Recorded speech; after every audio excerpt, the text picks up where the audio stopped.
And I'm trying not to buy any more movie figures. I was shocked at how many I actually had in my collection, considering I can't stand these movies. But I did have to pick up Nitro, or Nitro Zeus, because it's a very cool jet. And it looks good in both modes, I think. Like most people pointed out, the color scheme is a bit dull, just being black and gray, but it does look like a military fighter. I think this is sort of resembling the, I want to say FA-18 Hornet, maybe an F-16 Fighting Falcon. I think more like the Hornet though, but I knew more about jets when I was a teenager. I don't really keep up anymore, so I could be wrong about that. But it's a good toy. It's got these little missile pods that you can peg under here. Oddly, the okay, well, I really like the way the wings fold up into these sort of boxes on his back. Although it's strange that these turbines end up in this position, but you can kind of imagine that like a VTOL. They do actually swing out though if you want them to be on the back like that. But it's very cool. There's the feet there. When it turns into a robot, it really looks, it does resemble that sort of hulking mass of metal plates that the movie aesthetic goes for. There's his detachable head back there. This is a bit of a shoulder assembly that turns into these landing gear. When it's in robot mode, they sit on his shoulders. This kind of looks like Gatling guns. Anyway, it's really cool. Pretty symmetrical all around. You can't really get away from the usual airplane kibble that sits on the bottom, but I think it's perfectly acceptable. And with these sort of plates on the legs, it kind of covers up a lot of that from the side view. So I think it's really cool. This kind of expands open to be one arm, and then this other arm ends up back here, which is a thruster that doubles as a slide out like a Gatling gun when he's in robot mode. I think that's really cool. Well, the problem is it's a bit loose. This tends to kind of, oh, it's staying in place now. I found this kind of fell out. But yeah, it's pretty good now. And the best thing, well, this is kind of what convinced me to take the plunge and buy it, was that it fits a headmaster in the cockpit. I think that's very cool. Even though his head does not transform. This is Broadside's head blunderbuss that I've put in there because I had him handy. But I think that's really neat. Nice touch. I was thinking about covering these logos with some purple Decepticon logo stickers. But yeah, it's just a really nice looking jet, nice looking robot. I don't know if it's worth $40 though. What is it, 40 Canadian? What did they bump it up to? 30 US, I think. That's a pretty steep increase for what you get. I mean, the size of it, I don't know what class you'd put it into. I mean, it's a nice figure. I hope they repaint it into something a little more interesting. If you can find it on sale, for sure get it. At this price, so full price, I don't know. I also got this little guy, another Hot Soldiers toy. This is the Iron Tin, which is of course Ironhide. It comes with lots of accessories here. I'll get some size comparisons actually. Alright, so we'll use these guys for size comparisons. This is one you can buy on the shelf now. This is another Hot Soldiers toy, so this should be in scale. That's a DX9 Dinobot. That is a DX9 Seeker, and that's a DX9 Galvatron, or whatever. So, the scale's a bit all over the place, honestly, but yeah, it comes with lots of stuff. This is this can plug in the top here. There's a little gun thing here. I had to actually turn this around. It was clipped on the opposite way, but I don't think it's supposed to be. Comes with 3 little tracks for his weapons platform, 2 matching pistols. This I'll talk about in a minute, and his other gun thingy. So this is a separate piece that clips on top. This gave me a bit of confusion. So it comes in package in his robot mode, and this is supposed to be his little weapons platform. So you plug in the treads on the bottom. Oof. Oh, this is the center one. So the big one here goes in this round hole here.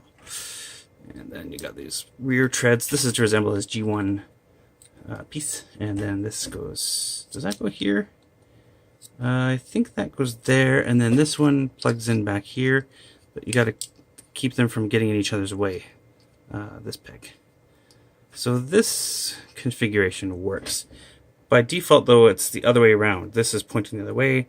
So it would be like this, and that doesn't really work so well. It barely misses the hinge. So again, that's one of the reasons I rotated it. And then his pistols can plug into these parts here. These go into his forearms here to secure it in place when he's in van mode.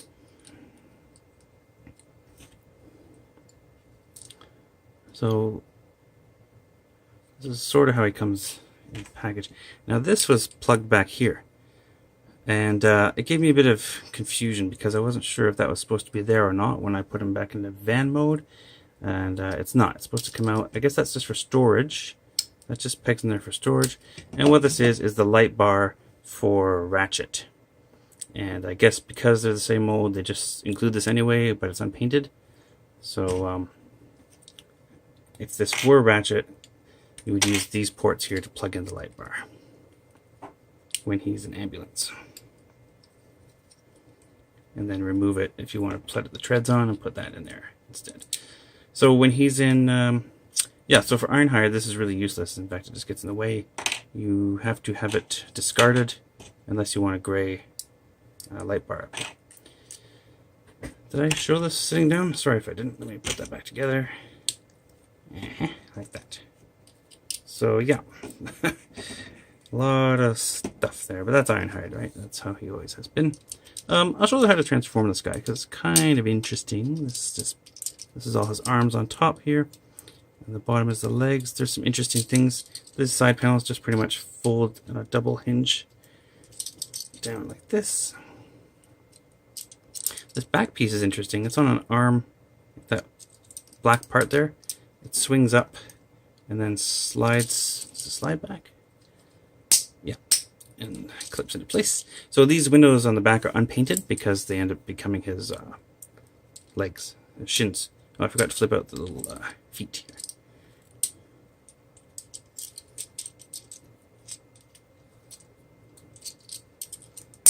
That's that. And then, let's see, these go up into here. His arms come out, of course. His head comes up here. There's a nub here that makes it lock into place. It's quite firm, though. Ooh. Okay, there we go. Yeah, I think they overdid it a little bit there. And then you just rotate this into place. And this spins. Yeah, it spins around. So the bumper goes on its back and flips up. And then this little part just flips up too, so that it pegs into place a little bit. I forgot to mention it in the vehicle mode, but I put this little sticker on here, and it really makes the world of difference. A big reason why... Oh, sorry, there's also a double hinge to lengthen his legs out here. I found that it looked very wide and plain when it was just, well, plain like that out of package. But putting the Autobot badge on there really breaks up the front of the van and the torso and makes it look a lot more like Ironhide. And of course, all these weapons can be put in his hands. And you can also put this part, I kind of like to put this on his back using the large peg and then fold it like that. So he's got a missile on his back, or you can turn it over and pretend it's his jetpack. So yeah, I'm pretty happy with it. The only thing again is the scale. As I say, it's all over the place. So there's another Hot Soldier's toy, side by side with Soundwave. He is shorter. I don't know if that's appropriate. That's up to you. Next to one of these little Titan Master guys, he's larger. This thing's just all kinds of too big. But he's about the same size as these Seekers, so that's probably too big, or this is too small. And yeah, the Galvatron. These are the first ones that they made of the War and Pocket size, and yeah, Galvatron's too small. But you can get an oversized KO of this now, so. That would help, I suppose. I keep thinking about getting the oversized KOs, but then I remember, well, what's the point of having a small scale, legend scale transformer if I'm just getting bigger ones? So, I don't know. I still am not sure if I want to continue collecting this line, but there it is to show you. It's a good figure, though. It's very solid feeling and very tight joints, much like this. And this... I guess I'm happier with this. But anyway, Hot Soldiers are doing a good job with the quality anyway.